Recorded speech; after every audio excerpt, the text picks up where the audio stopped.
Hello, thanks for watching. Welcome to our presentation. Device-agnostic firmware execution is possible.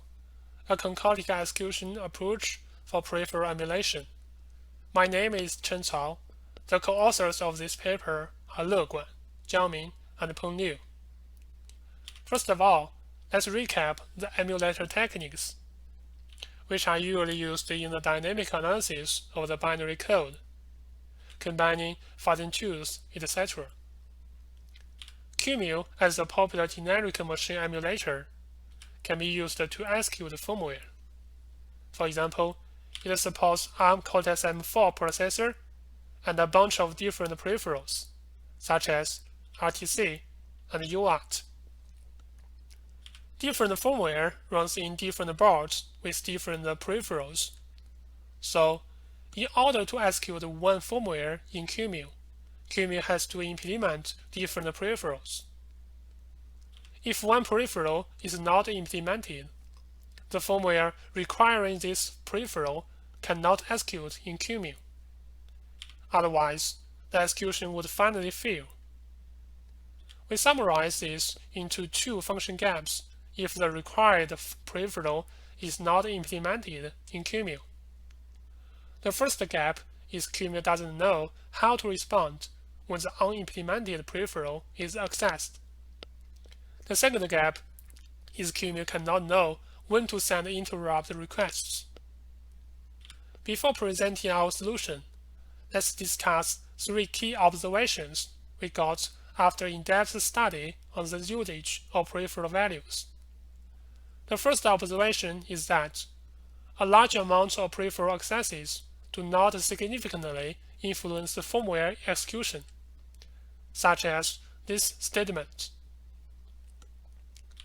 The second one is that the rest of peripheral accesses that do actually influence the firmware execution have an important effect on the execution parts, and therefore it is crucial to model them correctly. The third one is, if we can find a value that drives the execution along the correct paths, then QEMU can usually execute the firmware as expected. For example, inside this while loop, before writing data into the data register, it checks the status register to see whether the peripheral is ready for transmitting data. In order to go through the while loop and reach the data register writing, a proper value should be provided for the status register. To obtain the input, we found the symbolic execution a perfect fit. By using symbolic execution to explore the example, we can transfer the while loop into the following graph, and deduce the status register should have the value 1 to pass the check. So, QEMU can get the value from the symbolic execution and feed this value to the firmware. Then, the execution would continue. So, we propose our two Laelaps based on our observations, which combines concrete and symbolic execution. Specifically, the symbolic execution just runs small code snips to calculate suitable values for unimplemented peripheral inputs. When a read operation is detected, the processor context and the memory are synchronized to the symbolic execution engine. During the symbolic execution, every unimplemented peripheral access is symbolized. Each time a branch is encountered, we run a path selection algorithm that chooses a path. At the time when the symbolic execution is terminated, we evaluate the values of the symbols that navigate the execution to the correct path, and feed these solved values to the concrete execution engine. When doing path selection in the symbolic execution engine, our strategy is a context-preserving scanning algorithm. There are two parameters that can be used to adjust the performance and accuracy of the algorithm. Let's use one example to demonstrate it and its main four heuristics. This example is from a real-world device SDK and is for the initialization of a network controller. A correct execution trace is expected to follow lines 3, 10 to 13 to configure the network controller, 15 to 19 to read back the peripheral memories, 21 to 25 to wait until the state is stable, and finally go to line 6, which ends the initialization. The first heuristic is context preservation. In this code snippet, the program reads peripheral memories in line 16 and 18, and the values are checked in line 19. Our symbolic execution advances along the path, preserves the context, and solves constraints in line 19. More generally, we allow analysts to configure the parameter context depth, which is a specified number of branches the symbolic engine has to accumulate before invoking the constraint solver.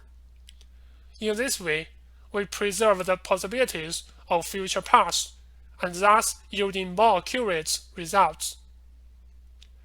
The second heuristic is avoiding infinite loop. In this code snippet, line 5 has an assert function, which is an infinite loop. We allow analysts to specify a parameter forward depth, which is the maximum number of blocks that the symbolic engine can advance from branch. If the engine detects an infinite loop, that path is avoided and a different branch is selected by its engine. The third heuristic is prioritizing new paths. In this while loop, the variable counter indicates multiple chances for the read function to get the correct value.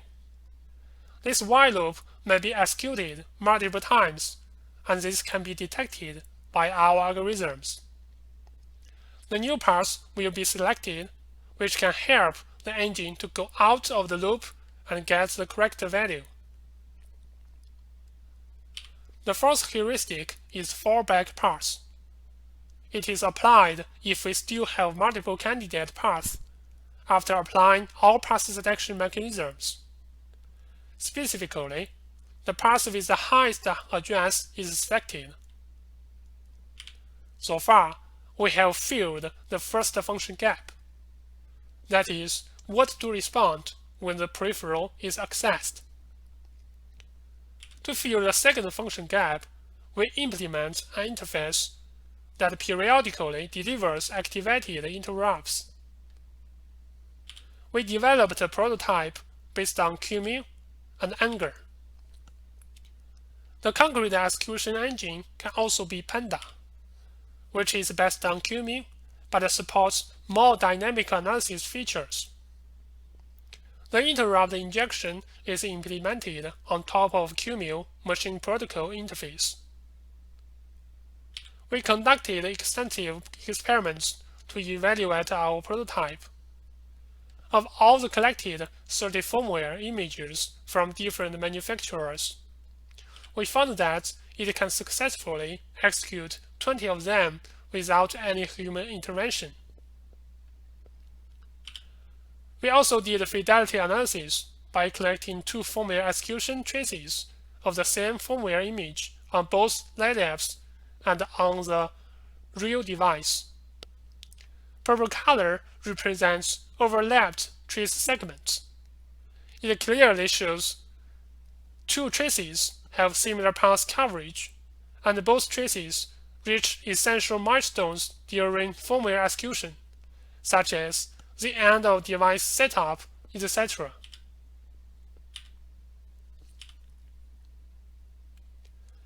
We also further explored the possibility of using Laelaps to perform actual dynamic analysis.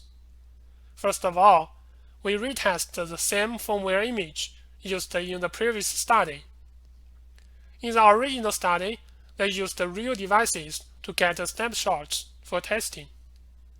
In our experiments, we avoid using real devices and get the same result. We also tested the capability of Laelaps in helping analyze real-world vulnerabilities in FreeRTOS-powered firmware, and those vulnerabilities located in the network stack. With our prototype, we succeeded in triggering 4 TCP and IP layer vulnerabilities without real devices and hardware debuggers.